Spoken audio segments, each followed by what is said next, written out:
our every third Friday McLean County Reentry Council meeting. My name is Toy Beasley, and I'm the McLean County Reentry Council president. And I also work for an agency called TAS, Treatment Alternatives for Safer Communities. I'm the reentry support coordinator with TAS. And also I'm a person that has been just as impacted. I was in and out of prison system from 1991 to 1999. So anytime I get an opportunity to do this work, I get excited. So we got a great speaker for you today. So before we get started, I'm gonna have everybody go around and introduce themselves. Just your name and what agency you work for and what you're looking forward for the weekend. So we go ahead and start with Crystal. Hey, I'm Crystal Worth. I actually work for Task as well. I work like post-release case management for McLean County and some other surrounding counties. I've been with Task almost 3 years. I really enjoy the job and kind of the work that comes along with it. What I'm looking forward to this weekend, well, now that we have all of this snow, I'm not leaving my house. So yeah, we'll just be bundled up in the house and trying to find stuff to do here. So yeah, that's about it. Thank you, Krista. I appreciate you. Yeah. George Jean. Okay. Hold on. Hey. Hello, everybody. My name is Georgine Giselle, and I am a member of the NAACP and the League of Women Voters and ACLU, and so I'm representing as a liaison, I guess, and I work for myself, so I have a cleaning business. And what I'm looking forward to this weekend is the farmer's market and going to an event, and I know this is going to sound kind of somber, going to an event that's honoring my grandson. He passed away in December, and so they're honoring him, and I will be going to Decatur for that. Awesome. Will you be safe? Thank you for coming. Sherry Thompson. Hi, I'm Sherry Thompson. I work for IDOC. I'm the Corrections Assessment Specialist for Peoria Parole. And I guess this weekend, I don't know, my son is home from Colorado and I miss him. So I'm just gonna love on him all weekend until he leaves Sunday. So that's about it. Thank you, Sherry. Thanks for coming. Christopher Conley. I'm Chris Conley. I teach theater at Illinois Wesleyan University. And I am looking forward to dress rehearsals for a production I'm directing called The Wolves, about a high school women's soccer team and the trials and tribulations of adolescence. That opens Wednesday, so I will be in rehearsals from now until Wednesday. Well, thank you, Chris. Good luck on that. Thanks. Kara. Hi, everyone. I'm Kara Alt, and I'm the director of the YWCA Labyrinth program. I also am a board secretary for the Reentry Council. And as long as the weather is fine, I am driving up to Chicago tomorrow. So I'm looking forward to that. If the weather is not fine, then I really look forward to just staying at home and doing nothing. Thanks, Kara. Congratulations again. Thank you. Thank you. Tony Jones. Hello, my name is Tony Jones, and I'm with the McLean County Behavioral Health Department. And so far as this weekend, I'm actually looking forward to doing whole lot of nothing. So no special plans. Thanks, Tony, for coming. I know this is your first time. Very grateful to have you. Colleen. Hi, I'm Colleen Shaw. I'm the outreach manager at Bloomington Public Library, and I'm also on the McLean County Board. This weekend, I think I'm most looking forward to, I'm part of a single moms group where we get together to support each other, and that is going on this Sunday. So I'm looking forward to seeing those single moms. Thank you, Colleen. Millicent? I am, can you hear me? Yes. Okay, great.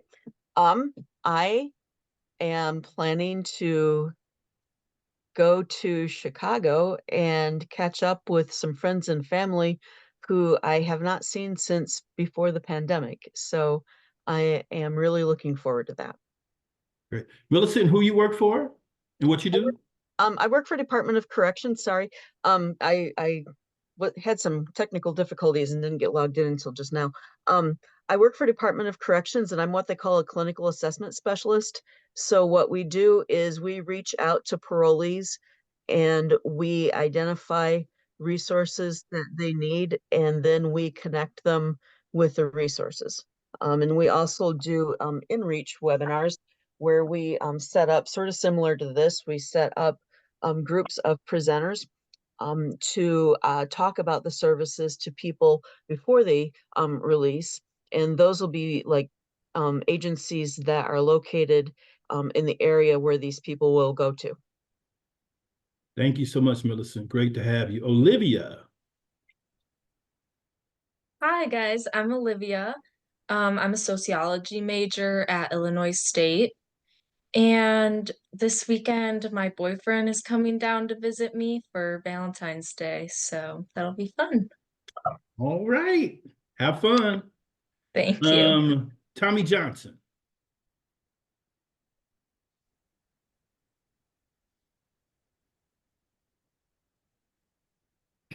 Excuse me. Hey, everybody. I'm Tommy Johnson. I am the WEI Success Navigator there at Heartland Community College. Basically, I help students navigate college and earn short-term certificates in high-paying, high-demand careers.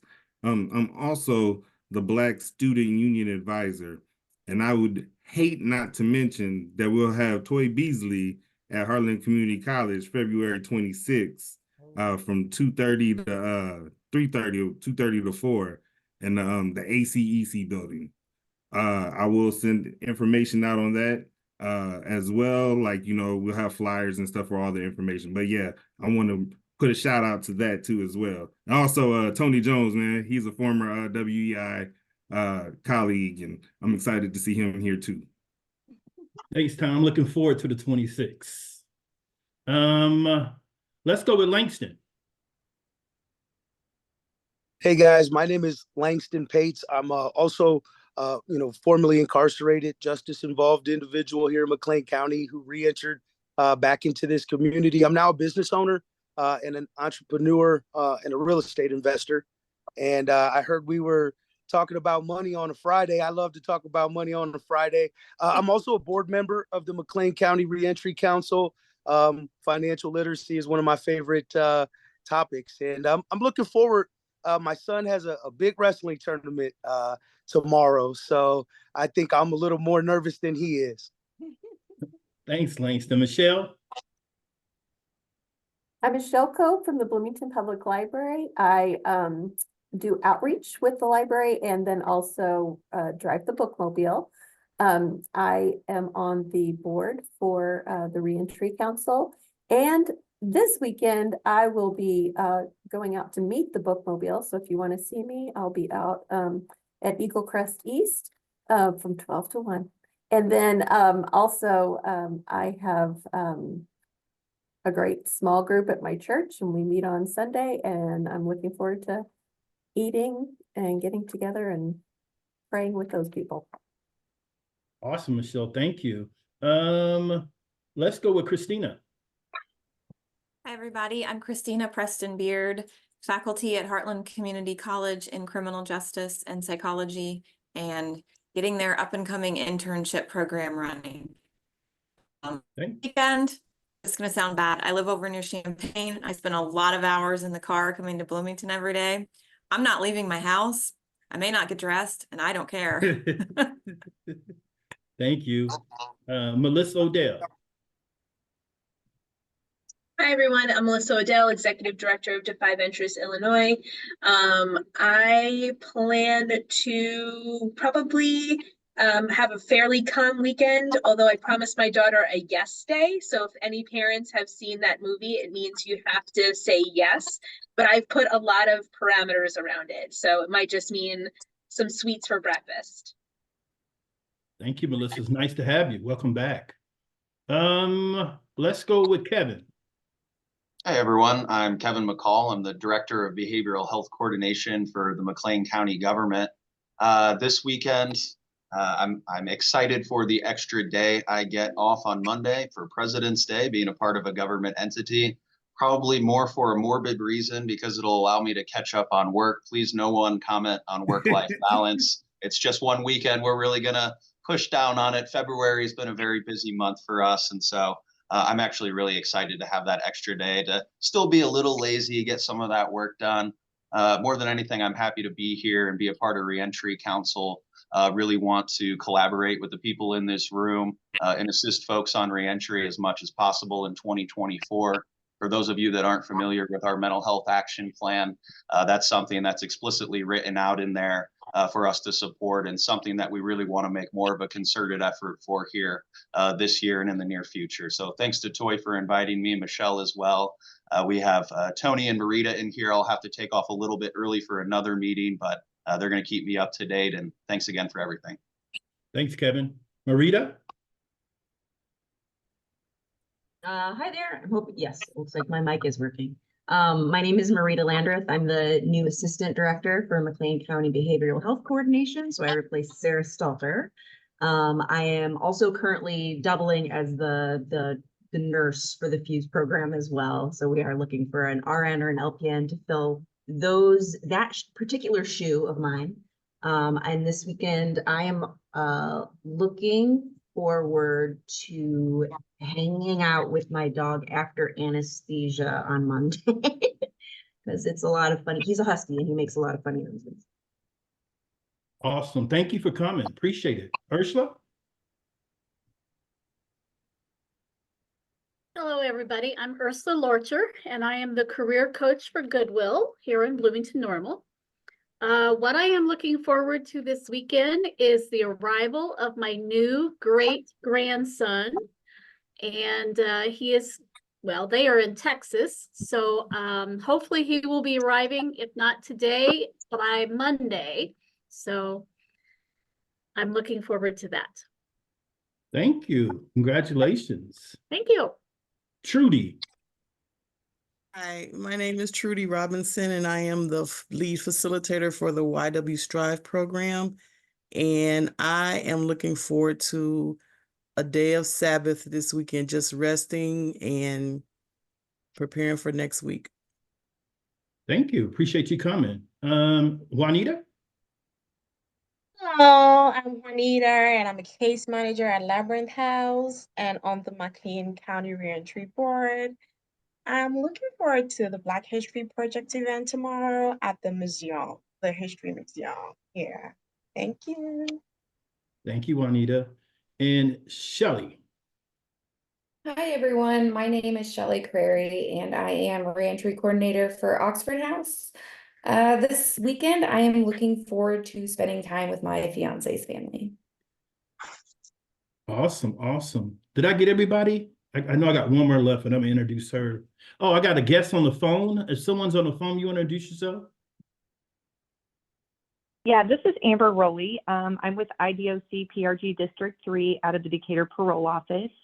I am looking forward to watching some volleyball this weekend. Oh, okay. Volleyball is good. My daughter just started playing volleyball, and I'm really excited about pursuing that with her. So I'm pretty sure that'd be exciting. I know you just hopped on, Natasha, but you want to introduce yourself? You're the last one. Hi there, my name is Natasha, and I work at the Center for Human Services. I work in the recovery program with chronically and persistently mentally ill adults. Okay. Well, thank you so much, Natasha, for joining. I really appreciate you. I think that's everybody. Let me double check here. Okay, Marla just hopped on, but we'll get her later. We're gonna go ahead and present. I'm gonna go ahead and present our guest speaker for today, and I'm just gonna have her to go ahead and introduce herself, and then go into her presentation. So, Chelsea Williams, she's the Chief Financial Architect with Core Solutions Group. Today, she's gonna talk about financial literacy and some things that she experienced in life. So, that being said, Chelsea, I'm gonna go ahead and turn it over to you. Yes, thank you, Toy. Can everybody hear me okay? Yes. Yes, awesome. Okay, well, I'm really excited to be here. I heard a few people say they were headed to Chicago this weekend. I just got back from Chicago 18 minutes ago from a business event that I went to and had a lot of fun. So I can tell you the roads aren't terrible. They'll probably look better tomorrow as long as we don't have more coming. So I hope that works out for you guys. Like I said, I'm really happy to be here today for a couple main reasons. The first one is that financial literacy is my jam. It's what I do for a living. I have created a business and a team around it. And I'm going to share my screen here real quick so you can see my little about me slide. Can we see that okay too? Yes. Perfect. All right, so as Toy said, my official position here in my company is Chief Financial Architect. And I chose that title with great intention because I have been working with money and finance and business money for almost 15 years now. And what I have really come to understand is that everybody has a money story and you are the architect of that story. And there are a lot of different things that play into that. And so my company, I started it about 8 years ago after leaving a tax and accounting firm here in Bloomington, where I got a lot of really great experience, and it helped me realize, what I was really setting out to do. And I'm born and raised here in Bloomington. So I've been here my whole life. I have gone through all of my traumas here. I've gone through all of my healing here, and I've built everything that you would see from the outside looking in this town today. And the second reason why, I'm really excited to have been introduced to Toy, introduced to this program, and, what it's setting out to do is because part of my money story is that I am a felon. I have done all of these things and built these companies, and people trust me with hundreds of thousands and $1 million in revenue. But I have a background and I have, experience that a lot of people or participants in this program would have. So to me, what that means is that, people like me, and there are many out there who are brave enough to tell their story and who, can embrace the humility of sharing those stories. We can be proof that people need that no matter where you're at in your story, no matter how low you've gone, you can always build and become the architect of a new story. And so I do a lot of things. Core Solutions Group is not my main company. I have a couple of them, both focus on financial literacy. The company that does more of the personal financial literacy is Money Mastery, our sister company down here. And one of the really exciting things that I am getting ready to work on is a personal financial literacy course. And that's what I'm here to talk about today, because while I work with business owners and business money, when you're the owner, there is no separation between personal and business. The business is your livelihood, and the business money is your personal money. And your personal money habits are the same money habits that your business finances follow. So even though I'm in this world of helping business owners, I'm really working with the individuals. And one of my passions is the neuro studies. I love learning about how the human mind works and how we can be our own limitations. We can create our own limitations and create our own glass ceilings. And it always shows up in the money.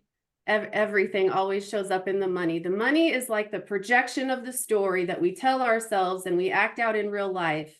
And so that's my kind of superpower, is combining both of those worlds. And the funny thing is, and again, why I'm here doing this the way that I do this and everywhere that I go to talk about things like this is nobody is teaching us about money. There are 2 states, last time I checked, that require financial literacy be taught in high school. So what's happening to us? What happened to our parents and why they probably couldn't teach us? What happened to us and probably why we can't figure out how to teach our kids is that school never taught us how to manage money, what our options were for making it. And so we were left when we were 18 to face those credit card applications that sure enough came in the mail, right? And we got credit cards and we didn't know how to use them. And so statistics will support, you know, the fact that we just don't have enough financial literacy and we need more. And so that is part of my mission. I have always known that it has been to transition from working with business owners to individuals on an individual level. And when I talk about financial literacy, what I believe financial literacy to be is education around what your options are with money in your life. Because there is no cookie cutter program. There is no cookie cutter set of steps that anybody could give anybody to say, do this, this, and that, and that's what's going to work for you. Financial literacy is about understanding the different pieces of your financial story and showing you what those options are, and then understanding how to make the option that is not just going to make you the money that you want, but also keep you happy. Because money helps. Let's not kid ourselves. We can be honest about the fact that, you know, money helps, but what money really gets you is time. And what you do with that time is what dictates you're happy. And understanding that, I think, is the first step. So when I talk about financial literacy, what I'm talking about and what we are trying to understand is how to make money, how to spend money, how to keep money, how to invest it so that your money can make money, right? And then into that transition of becoming what we know as wealthy or creating wealth. So when we talk about making money, there are a few different things, few different questions that we have to start with in our money story. And the first one is, what do you need? What do you need out of your money? And when we talk about money and we talk about needs, we're talking about a roof over your head, to feed yourself, to have transportation. These are the needs. And the starting place is always, what's your number? Because you can't measure what you can't see. And a lot of people don't know their numbers. And so we have to ask ourselves, what do you need? And what does that look like for you? And then the second question is the more fun question, right? Around, what do you want? And that's the bigger question. This is your vision. This is your money story vision for your life. What do you want out of life? Do you want to take a vacation once a year? Do you want to take a vacation 9 times a year? All of those components around what it is that you're asking of your money, because we are allowed to do that. What are you asking of your money? What are you requesting of it? And getting very specific in dollars and cents helps us to see the thing, see the vision, so that we can now do the work to measure our progress to get there. And so the third thing about making money is, what are your options? What are your options for making money? And of course, our mind always goes to the 9 to 5, right? Getting a job, and getting a job that's going to pay you, you know, what it is that you want and need. And other options for making money that we hear about are things like side hustles, starting a business, having a passion for something that makes you money, like selling sports cards. It's 2024, you know, we can make money selling pictures of our feet. Whether you like it, don't like it, you're indifferent, There are so many different ways to make money nowadays. The options are more than there has ever been.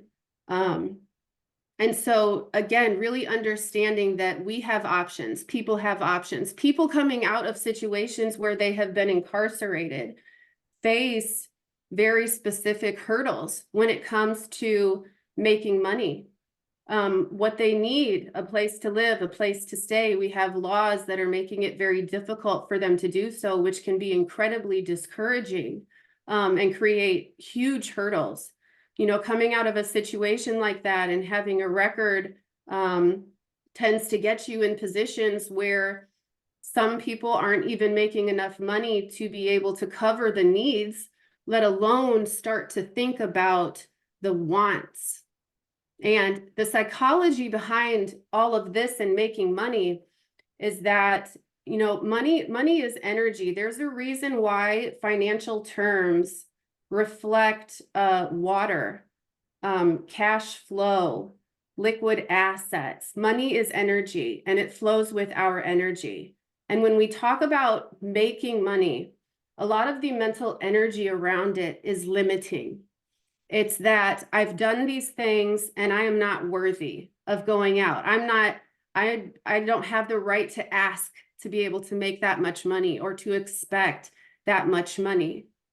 So when it comes to participants of this program in particular, like I said, it's always and never about the money. And we create our own mental blocks and our own glass ceilings.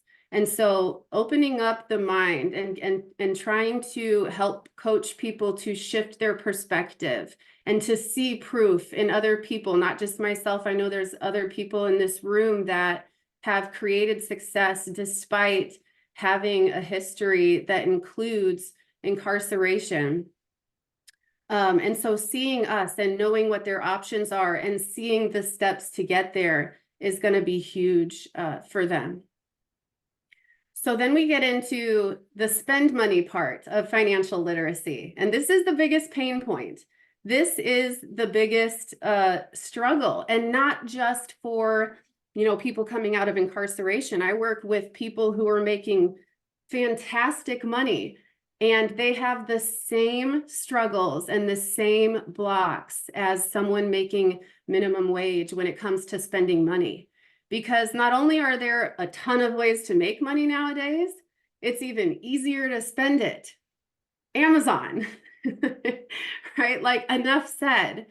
And the idea, the thing that we have got to keep in mind with spending money is delayed gratification.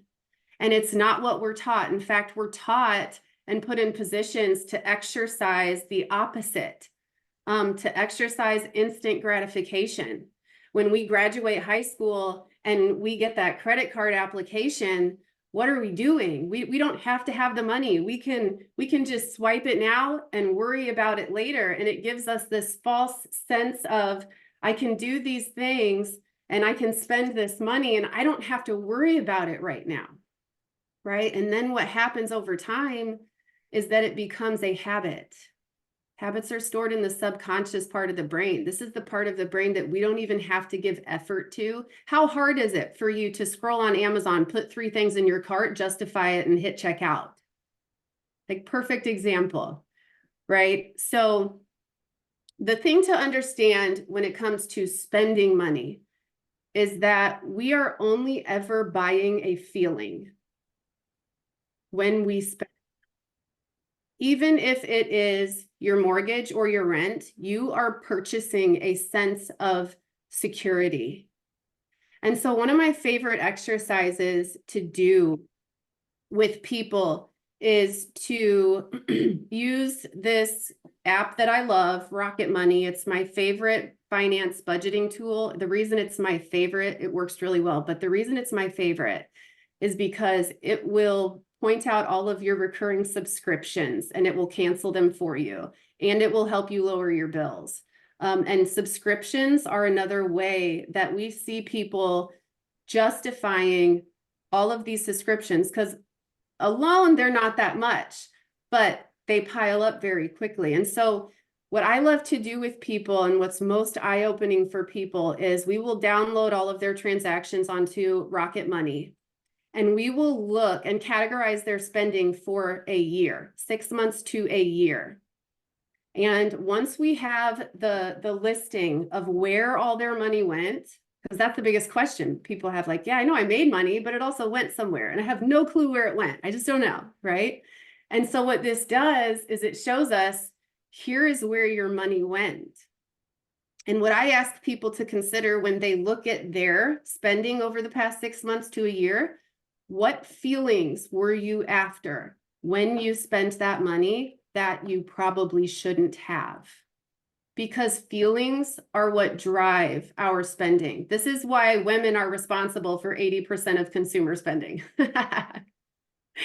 Right? And so realizing that, having that clarity around what is it that I am trying to achieve through spending money, to begin to start to change the habits that we have inside of spending. And then once we do that, once we bring awareness, now we have the opportunity to work on ourselves personally over time, right? But we need something now when we work with people who need a financial strategy, right? We need a system and a framework now. And so one of the frameworks that I like to put out there is the 50-30-20 rule. And the 50-30-20 rule says that 50% of the money that we make should go towards our needs, the things we need to live, survive, and be safe, those basic feelings of safety and survival. 30% of the money that we make should go to those wants, the things that we want, because we should enjoy our money. I'm not Dave Ramsey over here saying you should never go out to eat. I love Dave, but we're not on the same page in every area, and that is one of them. If we are suffering because of this, then it's not worth it. There is a balance there. So 30% of the money that we make should be going towards what we want, leaving 20% to go into money that we keep. And now when I go through this exercise with individuals and we crunch their 50-30-20, 10.5 times out of 10, this is not the split. And the first feeling can be, oh shit, I am in a bad place. I need to make some changes. This is bad, right? But again, we are only bringing awareness. We are only bringing awareness to where we are now and where we want to try to go. We are, because you cannot measure what you cannot see. So now that we see this, we can begin to make the tiny incremental changes that it's going to take to help get somebody there. Because changing a financial story takes time. Finance and accounting is a language. Warren Buffett said that accounting is the language of business. It is a language in and of itself. There are words that need to be understood, but to incorporate it, it's so important to know that you have to give yourself grace and time to make these changes, because we didn't get to a financial mess overnight, and we are not going to get out of that financial mess overnight. So then let's move on to the part where we work to keep our money, which is another area where statistically we don't do a good job of savings. Something around 60 to 70% of Americans are living paycheck to paycheck, and if one emergency happens, it messes their finances up. We are one paycheck away from being in a financial hardship, statistically speaking. And here's what I get when we talk about savings. There's a universal rebuttal that I always get. This is what we tell ourselves. We tell ourselves that we don't make enough to save, or we don't have enough to save. So we are waiting for whatever enough is to save. And there's a mantra in the business finance world that says profit is not an event. Profit is a habit. It's not about hitting the home run. It's about getting the singles. Singles are what wins the game. Savings is a habit. If it is 50 cents, it is 50 cents saved. But what we're telling ourselves is that we have to have this certain dollar amount to put off to the side before we can even begin. And the truth is, anybody can start at any time. And what we're really working with, the people that are great at saving, it's because they have mastered the habit. They have intentionally built, nurtured, and sustained the habit of every time they receive money, they move some of it off to the side. Doesn't matter how much. Doesn't matter. It is the act of saving that is where we have to start. And the only thing that's going to get us there. And so then we talk about, how much to save, how much should we be saving? And as I mentioned, a majority of Americans are one paycheck away. And so a lot of people like to use that 3 months of expenses savings, a dollar amount. And that is a great first step. Me and Dave Ramsey do agree on that the first thing when we're starting a financial journey is to get that savings account in order. Why? Because if we do not have the peace of mind to focus 3 steps ahead, if we're always right here focusing on that one paycheck is what could do it, right? We are not mentally freed up because our securities aren't met. Our wants are not stable. We are one paycheck around from our housing being jeopardized, right? And so that is why the first step to changing a financial story is going to be in creating that savings account, that peace of mind, so that we don't have to worry about the needs. We can move forward with the strategy. And for people that do have a decent amount of savings, but they're at that step of learning the next piece of financial literacy, which is investing, at a bare minimum, savings can be stored in an HYSA, a high yield savings account. So anybody that has any amount of savings at a bare minimum should keep it in an HYSA. These accounts are paying 4.6% interest right now, compared to 0.5% if you're lucky at the bank down the road. So HYSAs are a great way to, when you start saving, before you start investing, or even just to keep that stash of emergency funds so that your money can grow itself, being held in an HYSA.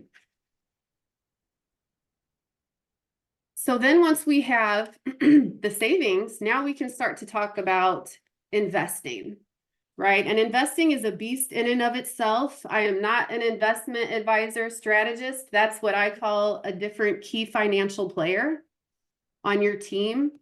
But what I do know, and what I do coach people to understand and realize is important, is what investing is. What is investing? Investing is defined by the return that it gives you, the ROI, the return on your investment, right? So with HYSAs, our return on investment is 4.6%, which is pretty good for not doing anything, just letting it sit in a glorified savings account, right? But there are investments out there that have higher returns on them. And whether it is in the stock market, whether it's in a retirement savings account, whether it's in antique dealing, if that is your passion and area of expertise, that is what defines investing. And again, knowing your options, because investing doesn't just happen in the stock market or a 401k. There are a lot of ways to invest. And if you learn how you individually can combine what you're already interested in and passionate about and what your investment options are, those are the matchmaking for how to invest and where to invest, right? So it's important that you know your options. And here's another principle around investing as well, and another perspective on how to view investing. Investing is basically making money, being patient. Because what are we doing with investing? We're giving up our cash now. We're moving our cash now, making it inaccessible to us so that later that cash is way more valuable. It is making money, being patient. So we see a habit or a pattern here, right? Delayed gratification and patience. That is how wealth is built, is through delayed gratification and patience. And when I talk about wealth, because that's another one of those terms, it's like, well, what is wealth to you? What does that mean to you?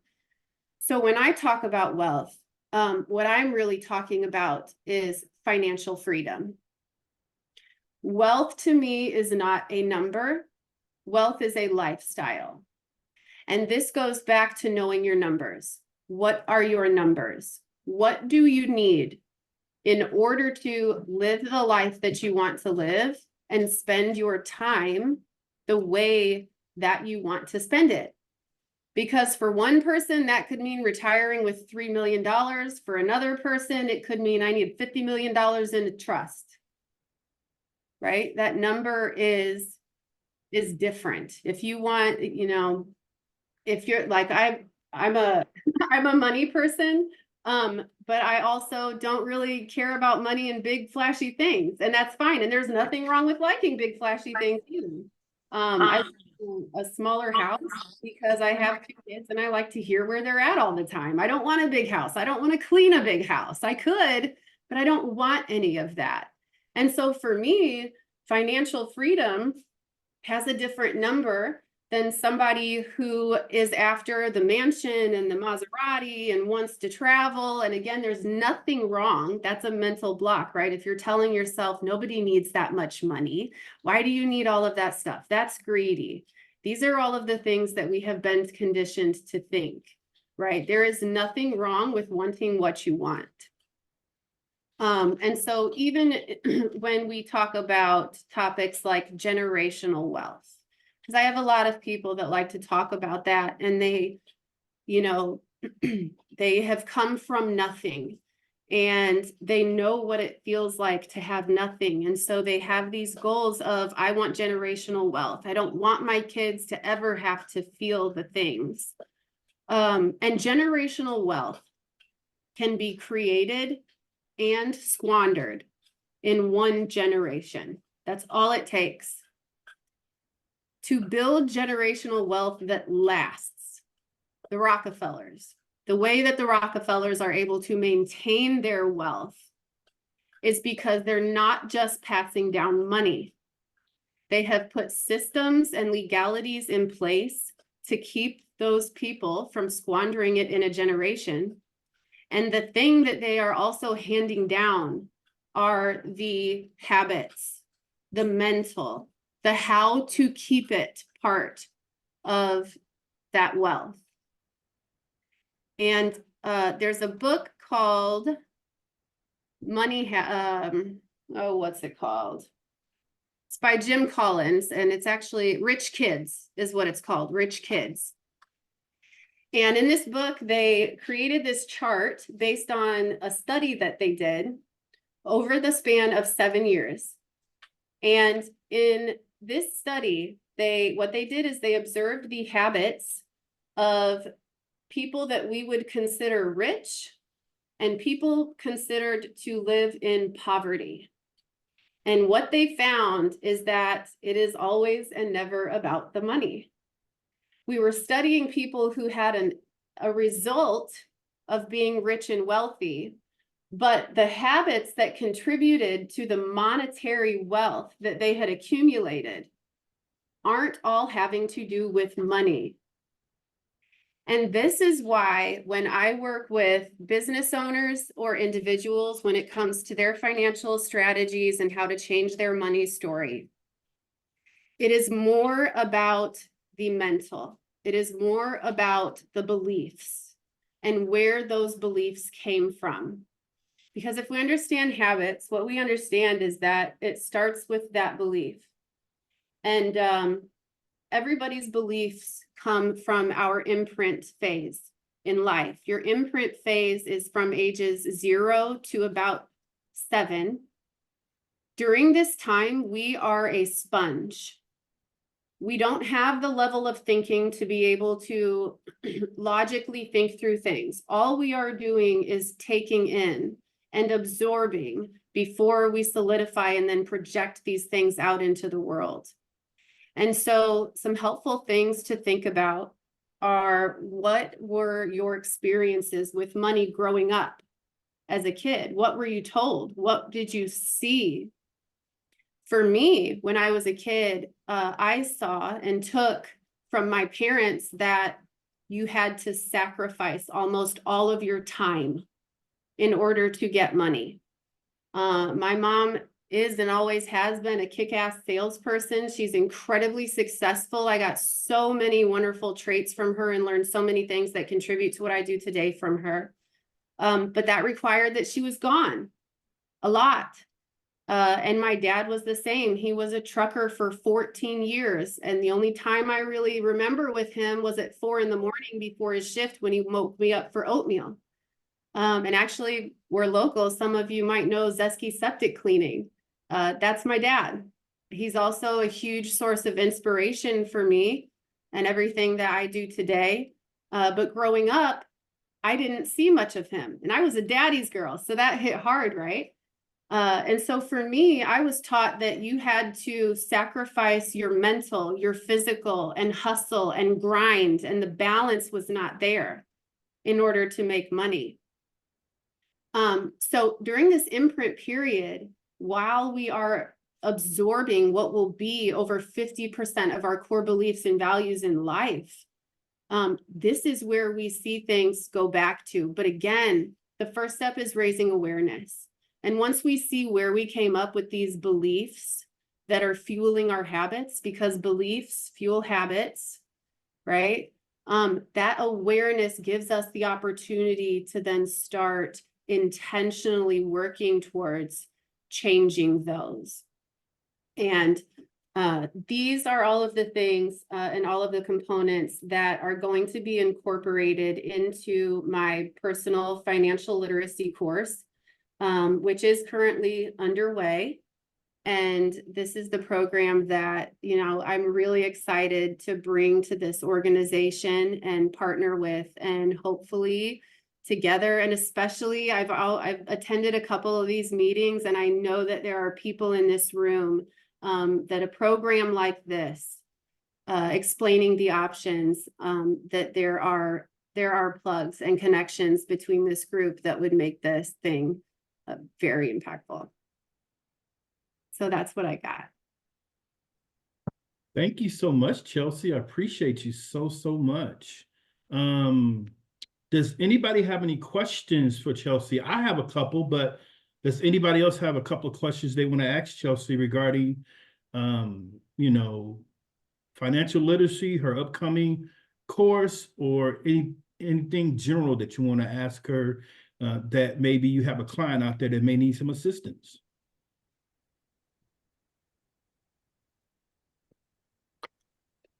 You know, I got something. You know, I got something to ask.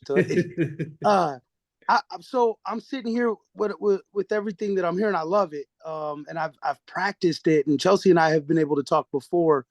I'm wondering how we bring these things to the forefront in reentry, right? And getting some of this information to men and women that are incarcerated even before they come home.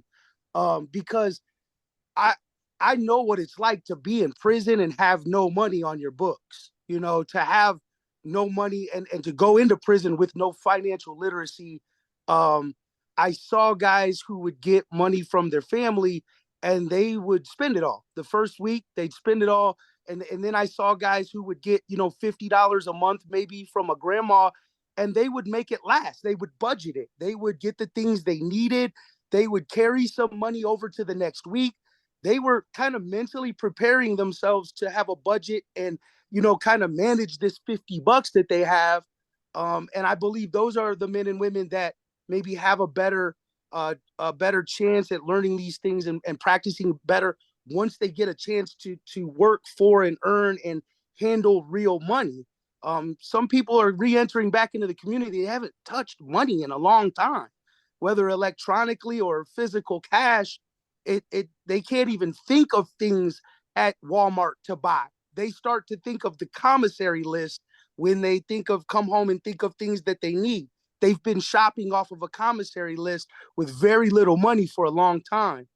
And things like credit scores, I feel like, is there any information in what you provide that could maybe show someone, even from inside, you've got nothing but time, you can write these credit bureaus, maybe, or, dispute things. They'll send you your credit report even to prison, if that's your return address, and you write them. You can ask for that. You can dispute things on it. Is that something that you've ever heard of? So the beauty about this is we can create this together. I've made digital courses before. I actually kind of accidentally DM'd it, I think, but I'll drop the Money Mastery website. We already have so many free resources and tools. For me to make a custom program or packet for people that are incarcerated to start learning how to budget using their commissary, which I think is a great idea, by the way, would be really simple. So those are the types of things and why I'm really looking forward to your guys' feedback, suggestions, and we can create whatever we want. Marita? Thanks, Langston. That was great. You took some of my question, but that's fine. Hi, I just wanted to ask, I just noticed a pattern. Okay, how do I say this? One, you've clearly accomplished so much, and it's really great to hear that you've taken your experience and you've created something that really can be so useful to so many people. I guess what I'm concerned about is frankly, you're a white woman who has a felony, and how you are treated and what you've been able to accomplish. And this is not to disparage your merits, because I have no doubt that you've put in work and that you've worked for the things that you've gotten. I just have concerns that there are systemic things that are in place that are going to make some of these habits and some of these things a little less accessible for people who are not white, that maybe have some of these same experiences, and was curious if that's something that you've done some exploration about. Yeah, so within financial literacy, financial conditioning among minorities is another passion of mine. And the statistics will show that. So, money is a tool. Money doesn't care the color, it doesn't care the gender. And so with information like this, even if there are obstacles and things working against, there are always options. And the journey won't look the same, and it won't be as easy for some, but there are always options, in my opinion.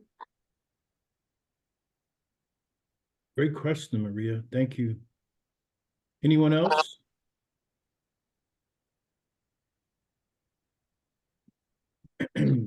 Hey, Chelsea, I agree. That was a great answer to that question.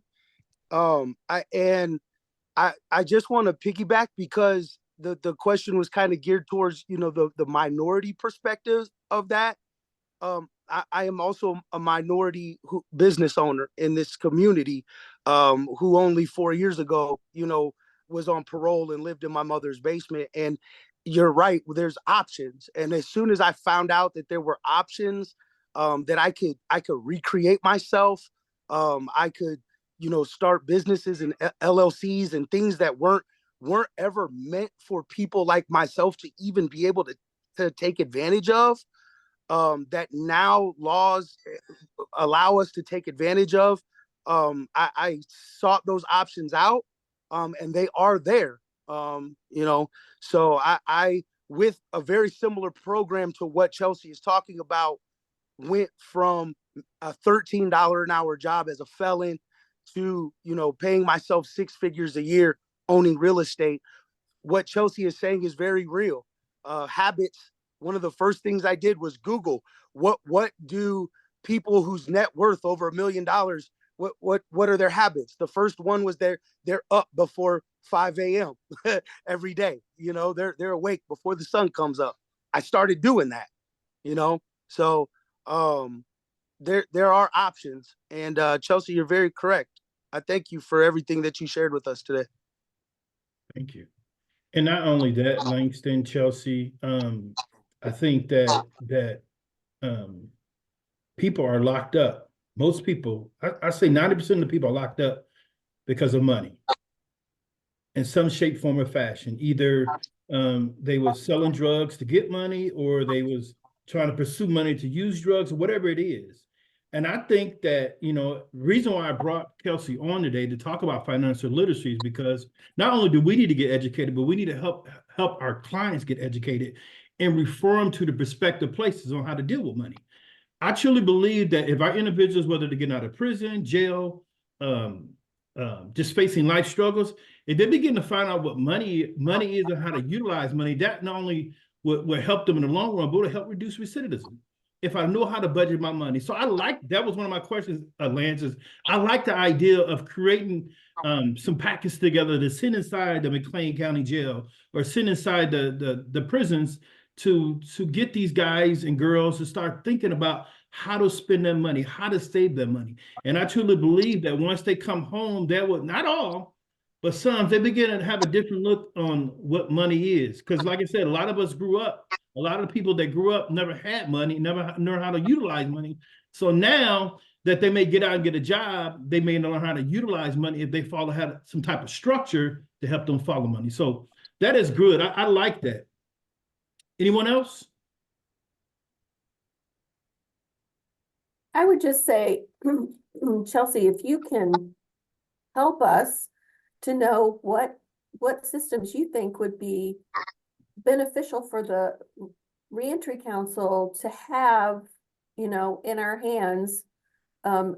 Yes, send it in, but we're going to be meeting with people that didn't have access to that. So what do we have in our hands? How can we help people going forward when we come into contact with them? What can we do, and what's the best way to help them?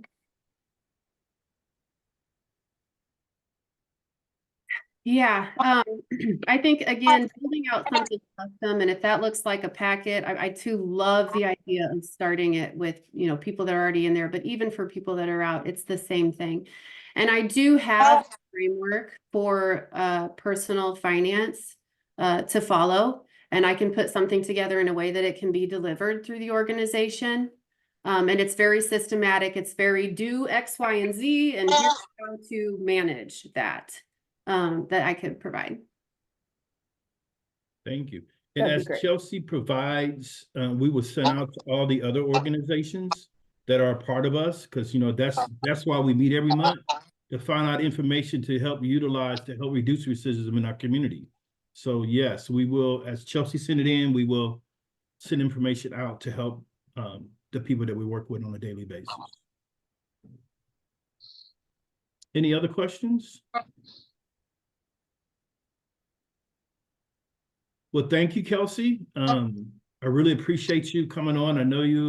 I talked to you the other day, you was in Chicago, so thank you for getting down here and getting back to give us this great presentation. We are looking forward to working with you and building infrastructure with this program as we go forth to try to help those individuals that are incarcerated or facing life struggles. So that being said, I know we're over the limit. Does anybody have any announcement, anything they want to report out, anything that's going on in the community that they'd like for everybody to know about?